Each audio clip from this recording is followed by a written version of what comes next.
Loto. Sunog na. Sa ibang bansa. Siyempre, pag ano sila, pag mag-isa lang kayo sa bahay, hindi ba kayo manunod? Tatanayin ko yung mga viewers. Hindi ba kayo manunod makita? Kasi, Chicken nuggets. di ba, ang ganda sa pakiramdam. Pag uwi mo ng bahay, Chicken nuggets po. sa bahay, may mag-aasikaso sa'yo, may mag-aasikaso sa pagkain mo, may magmamasad sa'yo. Siyempre, masakit yung mga paa. Chicken nuggets. Kita ang masakit. Nagpipil-pinsil yan. Hindi, may tips kapag meron kang partner. Kumbaga, yung tawag Luto na po. lalo na pag magkaanak-anak.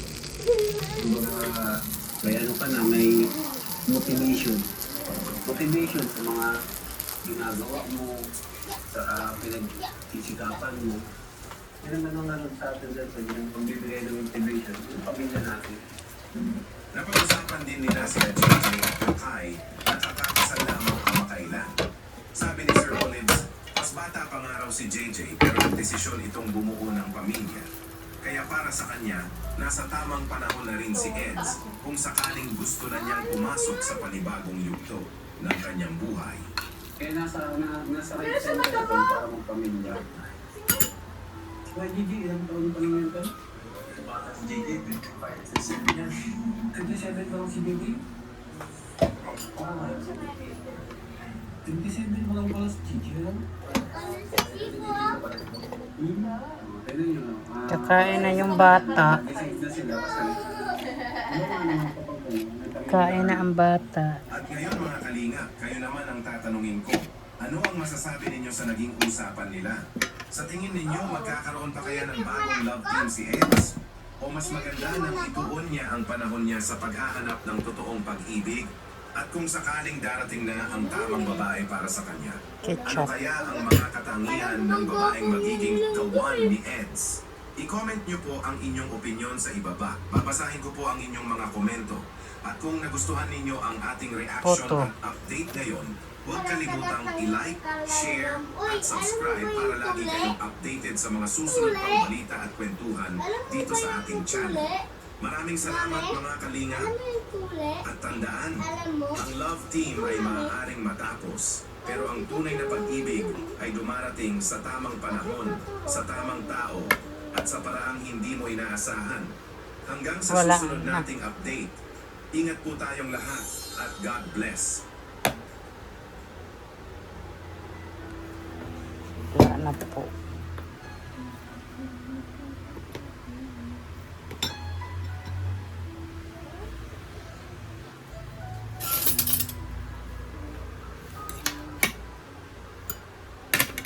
Mga kalingap, ito po siguro ang isa sa pinakamabigat na update na pag-uusapan natin ngayon. Ano po? Kaya sana po Delivery hanggang po. dulo ay samahan niyo po ako at kalmado lang po tayo ha. Kain na ha. Reaction video lamang po ito. Kain na. Magbibigay lamang tayo ng opinion based sa ating nakikita at napapanood. Vlog Sana ako. po ay respeto pa rin ang manaig sa comment section. Alam naman po natin na nitong mga nakaraang araw ay sobrang gulo na talaga ng mga nangyayari. Kain na alo. Ang daming issue, ang daming masasakit na salita, at honestly mga kalingap, nakakapagod na rin makita na parang wala nang katapusan ang lahat ng ito. Pero ito nga mga kalingap, may naging pahayag si Eds tungkol sa mga nangyayari ngayon, at marami ang talagang naantig sa kanyang mensahe. Sa naging live stream nga ni Eds, sinabi niya na sana raw ay maging okay na ang lahat. Ipagdasal daw natin ang bawat isa, hindi lang Pakiano nga to, lo? kundi maging sina Vic, pamilya nito at buong team Kalingap. Ang gusto lang daw talaga niya Ano? ay kapayapaan. Kasi mahirap daw talaga ang walang katapusang awayan. At doon talaga marami ang natahimik mga Kalingap. Kasi sa kabila ng lahat ng issue, galit at samaan ng loob, makikita mo kay Eds na mas pinipili pa rin niyang maging mahinahon kaysa dagdagan ng gulo. Opo, pag-pray na lang po natin. Na sana ay maging okay ang lahat. Ano po? Pray na lang po tayo. Uy, Skyler. Huwag mo na yung cellphone mo. Natin lahat, ano, pati po sila Viancy. Nasa ano, lahat na po sila, family nila. Sana ay maging tahimik na ang buhay nila. Para para peace na ang lahat. Wow, Kasi sarap. mahirap yung ganitong parati tayo walang katapusang away. Init? Pag-pray na lang po natin sila yan, guys. Kasi Alo, nakita mo yung ano ko, bag, alo, pula? Shoulder bag. Bagong bili ko yun. Hindi mo natin gusto May ano pa pala to? katapusan. Siyempre. Sabi nga ni Eds, naaawa raw siya nung mapanood niya si Visa Tulfo. Kaya pakiusap niya sa lahat ay sana kung pwede, tigilan na Maglinis po. Maglinis.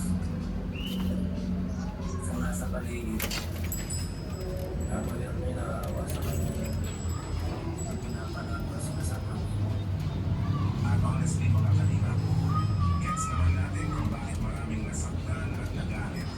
Dahil syempre, si Kuya Val natin yan ang founder ng Team Kalinga. At marami na nakapagawa sa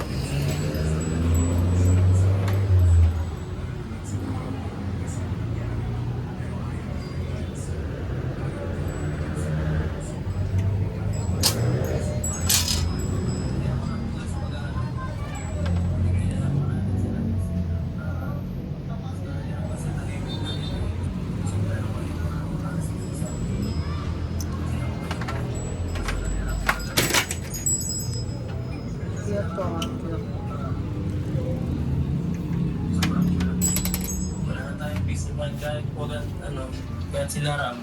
Oy, Skyler, ano yan? Tapos na yan? Tigilan ng mga ng mga issue, halos 2 buwan na baga.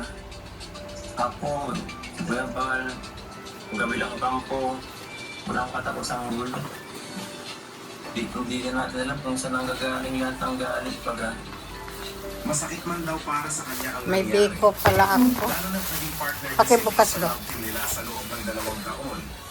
Pero gusto na lang daw niyang mag-focus sa tunay na misyon ng Team Kalinga, ang tumulong sa kapwa. Basta i-focus na lang po natin guys yung ating support sa team.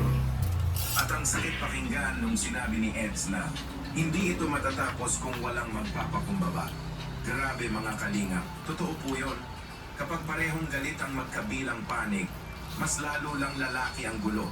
At ayon nga kay Eds, naapektuhan na rin daw ang focus ng bawat side. Ang Team Kalinga hirap mag-focus sa charity works. Habang sa kabilang side naman ay sunod-sunod din ang bashings at issue. Kaya dasal na lang daw talaga ang kailangan. Hindi na lang peace para wala na talaga.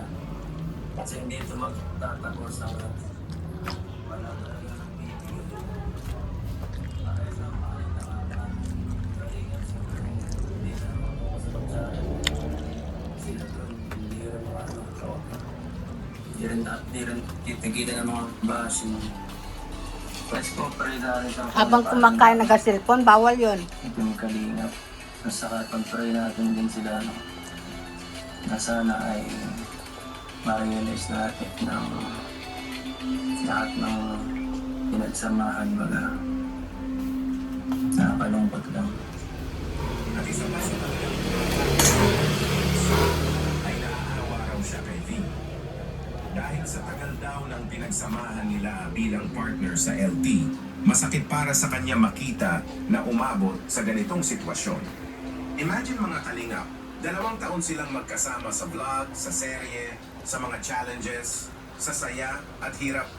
Kaya hindi biro para kay Eds na makita ang isang taong naging malaking parte ng journey niya na nasasangkot ngayon sa matinding issue. Doktora, nakakawa din si Visa. Sobrang stress na rin siya. Yes po, kaya siya nakawa rin sa kanya. Siyempre, lalo na rin ako kasi siyempre Skyler, kumain ka na. isang 2 taon eh. Kaso masakit lang nakakita ba gano'n. Skyler, Napasama siya sa ibang anak. Sa mga ganong tao. Wala po natin silang guys. Na natin pagpalakihin pa. Kaya na lang magpakumaba guys. Kahit pa paano may pinagsama, masakit makita yung isang tao na napamahal din siyempre sa atin. Na magkakaroon niya, nakikita nga na Maraming umaaway at nahihirapan baga. Hindi lang respect na lang baga sa dating mga nangyari. Kaya lang natin, no? Quiet na lang po tayo sa mga, masasamang salita. Po? Siyempre, kahit samahan na lang bagang, kahit umalis, basta yung samahan ay andyan pa din. Yun na lang sana. Lagi ko siyang sinasabihan na maging dali sa maging ingat sa lahat. Hindi ako nagkaanyan. Lagi ko pinapayuhan, guys. At for sure, pakiramdam natin ay may mga tao sa likod ng lahat ng ito. Mga taong maaaring nag-uudyok o nagpapalala ng sitwasyon. Dahil hindi natin akalaing magagawa ito ni V na ipatulfo ang founder ng Team Kalinga. Ang tao nagbago ng buhay nila kung walang malaking dahilan o impluensya sa paligid. At mga kalingap, mas lalong nagulat ang marami dahil bukod sa Tulfo issue, may mga kumakalat nga na pictures na nasa NBI si V at may larawan din na kasama ni V si